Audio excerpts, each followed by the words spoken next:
So we get this all the time. I'm sitting with clients, especially if they have like, younger kids, and we're going through the will, we're going through the trust, and clients think, okay, well, if something happens to me, when do I leave? At what age do I let my kids, inherit whatever I have?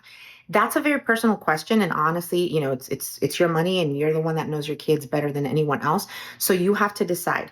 I will just tell you that I don't think 18 is super great. People, nowadays, 18-year-olds, I mean, my gosh, you haven't gone to college. Maybe you're going to get a graduate degree.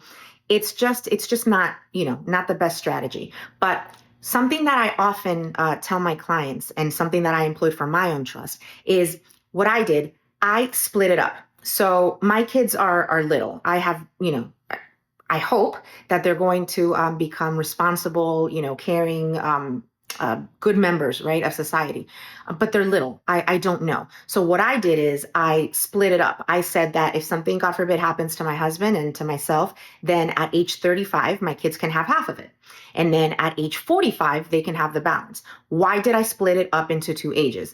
Because I hope that if they're 35 years old and they get half of whatever they're entitled to, whatever, let's say it's, $500,000, they get that and they make bad choices with it.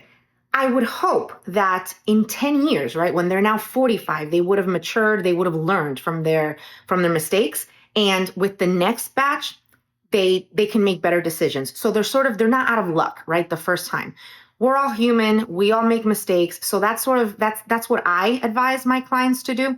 But again, that's a super personal decision. Everyone's kids are different. You may treat one kid, one way and specify that child is going to get it at, 25. And then you may say the other one's going to get it at 35.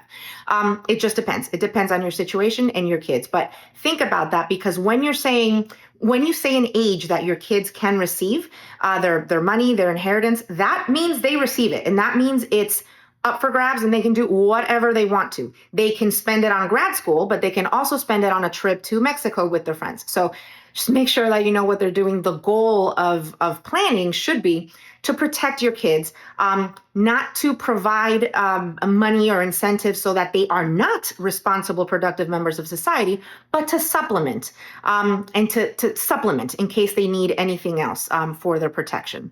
Let us know and we can help structure all of this.